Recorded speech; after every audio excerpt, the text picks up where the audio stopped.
तमाम छोटी छोटी गलतियां आज आके एक बड़ा ब्लंडर बन गई है। हमारी अंधी मोहब्बत ने इसमें बड़ा रोल है। अगर बाबर ने दोस्ती के नाम पे उन पे बड़ा एतबार किया, उनको खिलाते रहे, तो भाई उन पे भी तो फर्ज था कि यार वो अपनी दोस्ती निभाते। अच्छे लीडरशिप के लिए ज़रूरी ये है कि लीडर के साथ जो उसके नीचे लोग काम कर रहे हैं ना, वो भी उसके साथ अलाइन हो। बाबर काफ़ी ये कह ले कि किताबी किस्म के कप्तान है। इंटेंट मिसिंग होती है ना, तो फिर वो उसका असर सब पर आता है। इट इज़ ओके अगर प्लेयर्स कोई टाइम स्क्वायर जा रहा है या कोई किसी डिनर पे जा रहा है या कोई इवेंट अटेंड कर रहा है। न्यूयॉर्क में मिलियंस ऑफ डॉलर्स लगा दिया आईसीसी ने, बट वो स्टेडियम ख़त्म कर दिया। जब वो स्टेडियम ख़त्म हो गया तो फिर क्या फ़ायदा।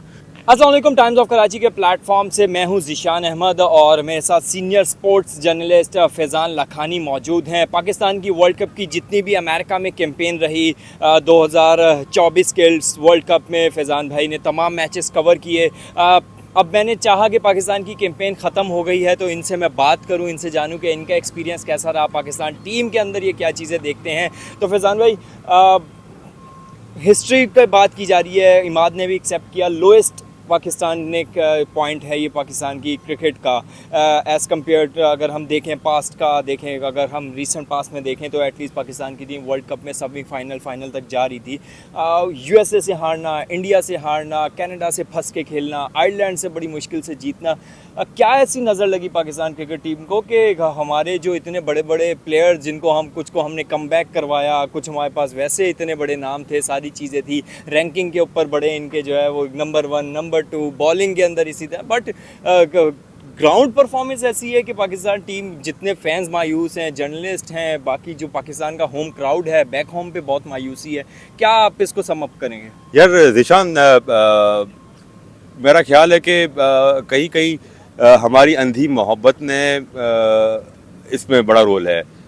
हम इन प्लेयर से इतनी अंधी मोहब्बत में गिरफ्तार थे इनके, और सब ने अनकंडीशनल सपोर्ट किया, और छोटी छोटी जो गलतियां इग्नोर पिछले 2-3 सालों में होती रही है, प्रॉब्ली वो तमाम छोटी छोटी गलतियां आज आके एक बड़ा ब्लंडर बन गई है। जो माइंडसेट की बात इमाद वसीम कर रहे हैं, माइंडसेट, गेम अवेयरनेस, किस तरह आपको गेम आगे बढ़ाना है, किस सिचुएशन में, वो बहुत सारी चीज़ें हैं जो शायद पहले लग रहा था कि सब कुछ निकल रहा है, हो रहा है, जब रिजल्ट आ रहा था तो हम कैसे आ रहा था, हम उस प्रोसेस को हम इग्नोर करते हैं। वो जब वो प्रोसेस इग्नोर होता जाता रहा तो अब जाके वो लावा फट गया। और I think everyone is responsible for this. PCB हो, सिलेक्शन कमेटी हो, टीम मैनेजमेंट हो, प्लेयर्स हो, हर किसी का रोल है। किसी एक को हम सिंगल आउट नहीं कर सकते कि सिलेक्शन कमेटी ने ये प्लेयर्स दे दिए, पीसीबी ने ये इन प्लेयर्स को रिटायर वापस करवा लिया है, बाबर आजम ने ये बात कर दी। सब यहाँ पे इक्वली रिस्पॉन्सिबल है। और वो प्लेयर्स जिन पे कप्तान ने एतमाद किया, उन्होंने भी अपने कप्तान को, अब हम बड़ी बातें करते हैं दोस्ती यारी, तो यार दोस्ती वो होती कि बुरे वक्त में आप दोस्तों का साथ निभाए। अगर बाबर ने दोस्ती के नाम पे जिन प्लेयर्स पे बात की जाती कि शादाब हो गए या XYZ कोई हो गया, कि उन पे बड़ा एतबार किया, उनको खिलाते रहे, तो भाई उन पे भी तो फर्ज था कि यार वो अपनी दोस्ती निभाते। उन्होंने भी कुछ नहीं करके दिया। तो आई थिंक सब यहाँ पर रिस्पॉन्सिबल है। इसमें ये बताइएगा कि हम थोड़ा सा पहले कैप्टनसी से शुरू करते हैं और फिर फर्दर आगे बढ़ते हैं। कैप्टनसी को लेके एक जो डिबेट है पाकिस्तान में बाबर को लेके, बहुत से लोग नाराज़ थे बाबर को वापस कैप्टनसी देने में। हम देखते हैं कि आप एक उसके अंदर एक ऐसी होप थी आपके अंदर कि ये टीम या बाबर जो है वो बेहतर कर सकता है। हम आपसे जब पास्ट में भी डिस्कशन हुआ तो आप बाबर को बैक करते दिखाई देते थे, बट अब आपको क्या लगता है कि कैप्टनसी, बाबर कैप्टन मटेरियल है या पाकिस्तान ने जितना उसके ऊपर इन्वेस्ट कर दिया है वो सारा वेस्ट हो गया है, अब पाकिस्तान को दूसरे ऑप्शंस की तरफ चले जाना चाहिए? आपका एक पास्ट ओपिनियन ये था। ऑब्वियस सी बात है, बंदा अपने ओपिनियन को आगे जाके देखता है, जब चीज़ें रिकन्सिडर करता है तो वो उसके अंदर भी चेंजेस आती है। तो अब आप किस जगह पे खड़े हुए इस पूरी वर्ल्ड कप के कैंपेन के बाद? देखिए, अच्छे लीडरशिप के लिए ज़रूरी ये है कि लीडर के साथ जो उसके नीचे लोग काम कर रहे हैं ना, वो भी उसके साथ अलाइन हो। तो ये बहुत सारी चीज़ें मुझे शायद कहीं के लगा कि हार्मनी मिसिंग है। हो सकता है मैं गलत हूँ, ये मेरी एक फीलिंग है कि ऐसा हो सकता है। तो मेरा ख्याल है कि ये जो कप्तानी और फिर बहुत सारे कप्तानी के उम्मीदवार वाली जो एक दौड़ चल पड़ी थी, शायद उसने टीम का माहौल को डैमेज किया है। मैं ये नहीं कह रहा कि प्लेयर्स ने जानबूझ के अंडर परफॉर्म किया होगा या उसकी इस डिसहार्मनी की वजह से टीम ख़राब हुई है, बट कहीं ना कहीं जब और इसको आप पिछले एपिसोड से और पीछे लेके जाएं और थोड़ा रिवाइंड कर दें, जब बाबर आजम को कप्तानी से हटाया गया पहली बार, या बाबर आजम ने मुबैना तौर पर कप्तानी खुद छोड़ी ज़का अशरफ के दौर में 2003 वर्ल्ड कप के बाद। जब बाबर आजम उस वाले स्टिंट जब खत्म हुआ कप्तानी का, तो उसी वक्त बहुत सारे खिलाड़ियों के नाम आने लगे थे कि ये कप्तान होगा, वो कप्तान होगा, फला कप्तान होगा, फिर एक शाहीन कप्तान बने, फिर शाहीन को हटा दिया गया, फिर दोबारा बाबर को बनाया गया, तो फिर और खिलाड़ियों के भी बीच में नाम आ रहे थे कि ये कप्तान होना चाहिए, वो कप्तान होना चाहिए। जब इस तरह की जब बहुत सारी बातें होती तो ना चाहते हुए भी ना टीम में एक ऐसा टेस्ट डेवलप हो जाता है कि यार मेरी हक तलफी हो गई है। तो ये चीज़ें मेरा ख्याल है कि टीम को मुतासिर करिए। बट जब आपने बात की बाबर की कप्तानी की, मेरा ख्याल है बाबर काफ़ी ये कह लें कि किताबी किस्म के कप्तान हैं। वो जो एक सोच कर आ जाते हैं वो ही करते हैं। वो बहुत ज़्यादा मशवरा करने पे बिलीव नहीं करते। थोड़ा सा मुझे लगता है अगेन थोड़ा सा स्टबन हो जाते कहीं कहीं बाबर आजम। कप्तान को स्टबन नहीं होना चाहिए, कप्तान को सबसे मशवरा लेके चलना चाहिए। ठीक है, डिसीजन मेकर अल्टीमेट वो है, रिस्पॉन्सिबिलिटी उसी पे सारी आती है, बट कप्तान को सबको साथ लेकर चलना चाहिए। तो मेरा ख्याल है बाबर आजम वनडे की हद तक चले ठीक है, बट T20 में हमें शायद एक ऐसा लीडर चाहिए जिस यार मैं समझता हूँ शायद बहुत सारे लोग उससे इत्तेफाक ना करें। मैं हमेशा बड़ा हाई रेट करता हूँ शान मसूद की क्रिकेटिंग अवेयरनेस को, गेम अवेयरनेस को, माइंडसेट को। असल में जो हम माइंडसेट की बात करते हैं ना टीम में कि यार ये माइंडसेट होना चाहिए, ये गेम अवेयरनेस होनी चाहिए, वो टॉप से बॉटम तक आती है। तो जब वो माइंडसेट ऊपर से ही मिलेगा ना, देखो शान मसूद चाहे 10 रन करके आउट होता है, 20 रन करके आउट होता है, बट उसके गेम में हर बॉल पे आपको लगता है कि वो एक इंटेंट शो कर रहा है। बेसिकली जब आप इंटेंट शो कर रहे होते हैं ना तो वो चीज़ ज़्यादा मैटर करती है। अगर वो इंटेंट मिसिंग होती है ना तो फिर वो उसका असर सब पर आता है। अब मैं फर्दर इस अब जो एक बहस चली है और एक स्टेटमेंट भी आया था कि बड़ा ऑपरेशन होगा, सर्जिकल ऑपरेशन होगा, लोग बचेंगे नहीं, बड़े मैसिव चेंजेस होंगे, तो क्या होता देख रहे हैं पाकिस्तान? आपके पास इनसाइट्स जो आ रही हैं उसके हवाले से बताएं कि कौन कौन घर जाने वाला है। यार देखो, पहले तो मैं एक बात ये जरूर कहूँ कि इन मिडल ऑफ टूर्नामेंट ऐसे स्टेटमेंट आने ही नहीं चाहिए कि सर्जरी होगी, ये होगा, वो होगा। ये टूर्नामेंट के बाद की बात है।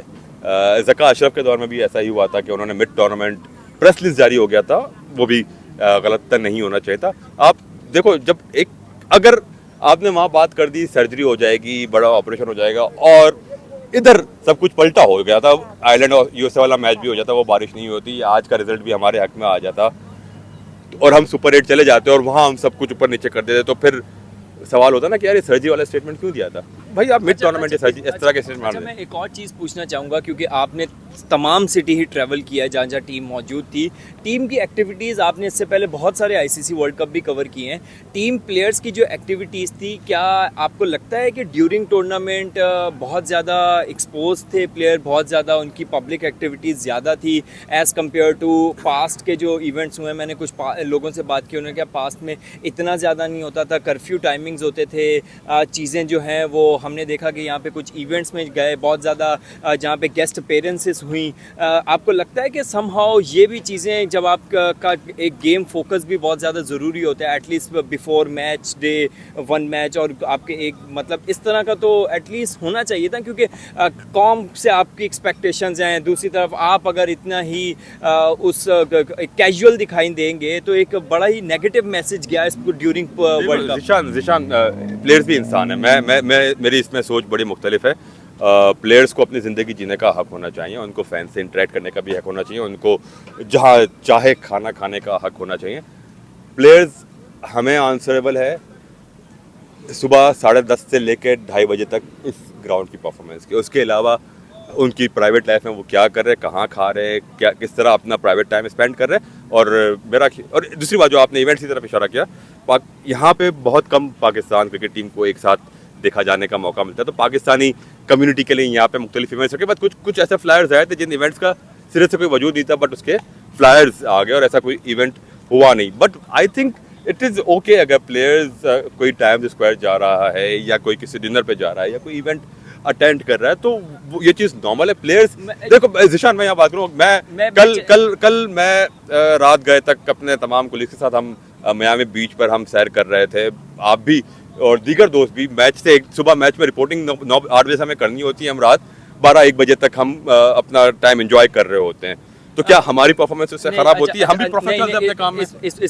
इसमें एक आर्गुमेंट ये है कि देखें, हम नेशनली ड्यूटी पे कौम पूरी बैठी हुई फैजान लाखानी को के पीछे उससे वो डिमांड नहीं कर रही कि आपका टीम के अंदर ये हाँ, मैं समझ गया। अब ज़िशान के पीछे पूरी एक बैक होम पे वो नहीं। और अब मैं जो भी हूँ बिलफर्ज, मैंने ग्रीन कलर पहन के बिलफर्ज मैं उस पोजीशन पे नहीं हूँ जिस पोजीशन पे। एक ये चीज़, दूसरी ये चीज़, ज़िशान अगर आप आज रात आपको कल सुबह 9 बजे रिपोर्टिंग करनी है और आज आप 12 बजे तक पार्टी करें या बाहर आउटिंग करें, क्या कल आपकी रिपोर्टिंग मुतासिर होगी? बिल्कुल मुतासिर कैसे होगी? मेरी तो नहीं हुई। आज मेरी तो नहीं हुई, हमारी मेरी तो नहीं हुई। आप ये तो चले हम दोनों पे जब ये वाली रिस्पांसिबिलिटी आएगी। मैं भी प्रोफेशनल हूँ, हम सब प्रोफेशनल्स हैं, हमें पता है कि हमें अपनी चीजें किस तरह मैनेज करनी है। अच्छा ये बताइएगा, जब आप एक नेशनल टीम पे बोर्ड से पूरा लेके ट्रैवलिंग सारी चीज़ें आई हुई हैं, तो आप इवेंट्स में जाके पर्सनल पैसे लेके आप उसमें अपीयरेंसेस दे सकते हैं, ये ठीक है? या आप अपने आते, आप जब आप पास में आप फ्यूचर में टूर करते, आपकी अलाइनमेंट होती, बाबर और रिजवान अमेरिका में आके बहुत सारे इवेंट्स करके गए, किसी को कोई प्रॉब्लम नहीं था उससे। ड्यूरिंग टूर्नामेंट जब आप टीम के साथ आए हुए हैं, आप सारी कॉस्ट सारी है वो पाकिस्तान क्रिकेट बोर्ड बेयर कर रहा है। सिर्फ आप अपेयर करने के, कोई कह रहा है 25,000, कोई कह रहा है 30,000, कोई कह रहा है 50,000, तो क्या ये जस्टिफाइड है? इन प्लेयर्स के नाम पे अगले भी तो लाखों डॉलर कमा रहे होंगे, बट ये प्लेयर के लिए ये ठीक है कि वो जब पाकिस्तान की ड्यूटी पे आया हुआ है, बोर्ड के पैसों पे आया हुआ है, बोर्ड के पैसों पे सारी चीजें हो रही है, वो आता पर्सनल कैपेसिटी में आके यहाँ पे एक नहीं 10,000 इवेंट्स करे, किसी को कोई एक मौका मिला था यहाँ फैंस के साथ। और वही जो आप बात कर रहे हैं $25 वाले, वो इवेंट ये $25 सिर्फ वो $25 नहीं है, इसके अलावा बहुत सारे मेरा नहीं ख्याल इसमें किसी को हर्ज होना चाहिए। बहुत सारे इवेंट्स में शिरकत का खिलाड़ियों की परफॉर्मेंस से कोई ताल्लुक नहीं है। अगर ये करते ना, ये इवेंट्स करते, पाकिस्तान की यहाँ पे मौजूद एम्बेसी इवेंट करती ना, मैं इसको सपोर्ट करता। मेरी बात सुनो। अगर अभी ये सुपर 8 में पहुंचे हुए थे ना, यूएसए का मैच जीते हुए होते, इंडिया का मैच जीते हुए होते और ये सुपर 8 में होते ना, तो अभी नाइट क्लब में भी ये लड़के होते, किसी को एतराज नहीं होता। तो बिल्कुल नहीं होता, तो बिल्कुल नहीं था। भाई बात सारी ये है, जो आप मेन काम करने आए वो कर नहीं रहे हो, और आप जाके घर में बैठे रहकर कैपेसिटी में आप जाके कमाने का आपको मौका मिल रहा है, तो आप जाके वहां पे घर में बैठे होते, डिमांड करके कमा रहे हो, मुसल्ले पे बैठे होते, तो भी परफॉर्मेंस नहीं होनी होती, तो क्या होता? तो क्या मुसल्ला घर प्रॉब्लम नहीं है, प्रॉब्लम ये है कि आप एक नेशनल ड्यूटी के लिए आए हुए हैं और ड्यूरिंग आप जाके पर्सनल माइलेजेस ले रहे हैं, पर्सनल कमाई कर रहे हैं, पर्सनल वो कर रहे हैं। नेशनल ड्यूटी इनकी होती है मैच डे पे, या मैच प्रैक्टिस के टाइम पे, जब ड्यूरिंग टूर्नामेंट कोई ऐसी कॉन्ट्रेक्चुअल पाबंदी नहीं है। कहीं ऐसा नहीं लिखा हुआ मुझे ये बताएं, ड्यूरिंग नेशनल ड्यूटी आप ये नहीं कर सकते। मुझे ये बताएं कि अगर तो बेसिकली यहाँ पर हमारी पाकिस्तान की एम्बेसी है, वो कम्युनिटी को ऑन बोर्ड लेती और इवेंट करवाती, उसके अंदर अगर वो पार्टिसिपेट करते बनता है। एक होटल के अंदर, छोटे से होटल के अंदर या जो भी साइज़ का होटल है, उसमें जाके कुछ फैमिलीज़ के साथ पेड डिनर्स करना, फिर इवेंट्स के अंदर जाना, ये सारे मामलात करना, कुछ ऐसे इवेंट्स का पार्ट बनना जिसके अंदर जाके, और आप क्रिकेट को पैसे तो नहीं मिल रहे, आपकी नजरों में ये बात अब आई है, ये हमेशा से पाकिस्तान में होता आया है, ये 90s में भी होता रहा है, 2010 की दहाई में भी होता रहा है, 2020 की दहाई में भी होता रहा है। Players appearances are very normal world wide, दुनिया भर के एथलीट्स प्राइवेट इवेंट अटेंड करते हैं। नेशनल ड्यूटी ड्यूरिंग सर, आप कतर में फुटबॉल वर्ल्ड कप हुआ, आप देख लेते कितने प्राइवेट इवेंट। अबे तो कतर में मैसी क्या अपनी प्राइवेट ड्यूटी में आया हुआ था? आप अगर कतर के जितने भी मैसी के इवेंट थे, उनकी वहाँ पे गवर्नमेंट अलाइनमेंट के बाद हुए थे, वो सिक्योरिटी वगैरह के लिए होता है, सारी चीजों के लिए नहीं होता भाई। खैर हम इसमें थोड़ा सा आगे बढ़ते हैं, थोड़ी सी गर्मा गर्मी हो रही है। खैर मेरा और फैजान भाई का ऑब्वियसली अलग अलग ओपिनियन इस बात पे। अब फैजान भाई, इस कैंपेन के बाद अमेरिका में क्रिकेट को आप कैसा देखते हैं? आपने अमेरिकन देखा कि यहाँ पे इंफ्रास्ट्रक्चर भी आपने ऑब्जर्व किया, आपने देखा आप दुनिया भर में बहुत सारे मुल्कों में जा चुके हैं, तो यहाँ के इंफ्रास्ट्रक्चर को कितना इंप्रूव होने की ज़रूरत है? और यहाँ पे इनकी क्रिकेट को आपको पोटेंशियल नज़र आया कि फ्यूचर के अंदर एक ये क्रिकेटिंग वर्ल्ड के अंदर एक ये ऐसा टीम उभर के सामने आ सकती है? अमेरिका स्पोर्टिंग नेशन है, हर स्पोर्ट्स के अंदर हम देखते हैं कि बहुत ज़बरदस्त कर रहे हैं, फैसिलिटीज़ यहाँ पे दीगर स्पोर्ट्स की बहुत अच्छी है, तो ये क्रिकेट के लिए एक बड़ा थ्रेट बन सकती है बाकी टीमों के लिए? क्या खिलवाना चाह रहे हैं मुझसे? मेरा तो सवाल है जो आपके देखो, पोटेंशियल तो है अमेरिका की टीम में और साबित भी किया, और उसमें अच्छी बात यह है कि अमेरिकन टीम में 3-4 लोकल अमेरिकन भी शामिल है, तो ये एक अच्छा साइन है। और यहाँ क्योंकि यहाँ बेसबॉल भी बड़ा खेला जाता है और क्रिकेट क्लोजर टू बेसबॉल आप समझ सकते हैं, तो ग्रो कर सकता है। और अमेरिका का सुपर 8 में आना, उबर वालों से आप बात करें या दीगर अमेरिकन से आप बात करें, तो आहिस्ता आहिस्ता उनको समझ में आने लगा है कि यार क्रिकेट कुछ हो रहा है। जब हम नए पहला हमारा पड़ाव डलैस में था, वहाँ पे लोगों को नहीं पता था कि क्या हो रहा है, बट अमेरिका ने जब पाकिस्तान को हराया तो मैं जिस होटल में ठहरा था तो उसको पता चल गया था कि यार क्या हुआ है, और उसने मुझे छेड़ना शुरू कर दिया। वो मेरे जो होटल का रिसेप्शनिस्ट था लड़का, उसके पहले दिन मैंने उसको पूछा, do you know cricket stadium का पता है? कह रहा no I don't know and I only follow soccer. जब फिर पाकिस्तान हारा नेक्स्ट डे, वो मुझे ब्रेकफास्ट के बाद बोला, oh your team lost, I read in the newspaper. मैंने कहा ओके, अब नहीं दिखा मेरे साथ, अब तुम खेलोगे। तो ये चीज़ें उनको पता चलने लगी है आहिस्ता आहिस्ता। बट एक चीज़, फैसिलिटीज़ यहाँ पे बढ़ाने की और ग्राउंड इंफ्रास्ट्रक्चर को बेहतर करने की, ग्राउंड को प्रॉपरली इक्विप करने की बहुत ज़रूरत है। न्यूयॉर्क में मिलियंस ऑफ डॉलर्स लगा दिया आईसीसी ने, बट वो स्टेडियम ख़त्म कर दिया। भाई आप ऐसा इंफ्रास्ट्रक्चर बनाते जहाँ स्टेडियम तो रहता फ्यूचर जनरेशन को खेलने के लिए, जब वो स्टेडियम खत्म हो गया तो फिर क्या फ़ायदा उस इतना पैसा खर्च करने का। यहाँ फ्लोरिडा की आप बात कर ले, 3 मैचेस यहाँ बारिश वजह से वॉश आउट हुए, जिसमें एक मैच आप ये कह सकते हैं कि जो प्रॉपरली बारिश की नज़र हुआ, 2 मैच आपके रहे इंडिया का वेट आउटफील्ड की वजह से, जिसमें बारिश इतना इंटरप्शन बारिश का नहीं था। लेकिन ग्राउंड का ड्रेनेज सिस्टम अगर बेहतर होता, ग्राउंड में अगर स्क्वायर प्रॉपरली कवर होते तो वो चीज़ आपके इतना मैटर नहीं करती। ये चीज़ मुझे थोड़ी सी फील हुई। जिस तरह पाकिस्तान के लिए जो बड़ा अहम मैच था आयरलैंड और यूएसए वाला, मैं ब्लेम नहीं कर रहा किसी को, बट अगर वहाँ पे प्रॉपरली इक्विप्ड कवर होते, सिर्फ पिच के अलावा पिच कवर थी, अगर स्क्वायर भी कवर होता, थोड़ा स्क्वायर के बियॉन्ड कवर होता, ड्रेनेज सिस्टम थोड़ा प्रॉपर होता, या स्टाफ ग्राउंड को सुखाने का proper staff, number of staff होता, तो शायद उस दिन मैच हो जाता। अगर 10:30 बजे उस दिन मैच शुरू हो सकता था, 1:25 पे बारिश शुरू हुई, 10:30 से 1:25 के दौरान एटलीस्ट हम इस पोजीशन पे होते कि डकवर्थ लुइस मेथड पे हम कोई रिजल्ट हासिल कर लेते। बहुत सारी चीज़ें हैं, बट वेल इक्विप्ड करने की ज़रूरत है वेन्यूज़ को। ठीक, थैंक यू फैज़ान भाई, आपने वक्त दिया। हमारे साथ फैज़ान लखानी थे, मुख्तलिफ ओपिनियन है, मैंने भी सारे मैचेस कवर किए, इन्होंने भी सारे मैचेस कवर किए। तो पाकिस्तान की कैंपेन जो है वर्ल्ड कप की ख़त्म हो गई है, और इस हवाले से सबको ही दुख है, और सब चाहते थे कि पाकिस्तान बेहतर करे, अगले राउंड में जाए और अच्छा परफॉर्म करे, बट ऐसा नहीं हुआ। तो ये जो है फैज़ान लखानी जो सीनियर स्पोर्ट्स जर्नलिस्ट हैं, जियो से इनका ताल्लुक़ है, और काफ़ी ज़्यादा कवरेजेस कर चुके हैं मुख्तलिफ ममालिक में जाके। तो मैंने सोचा कि इनकी ओपिनियन लिया जाए और आपसे शेयर किया जाए। खुदा हाफ़िज़।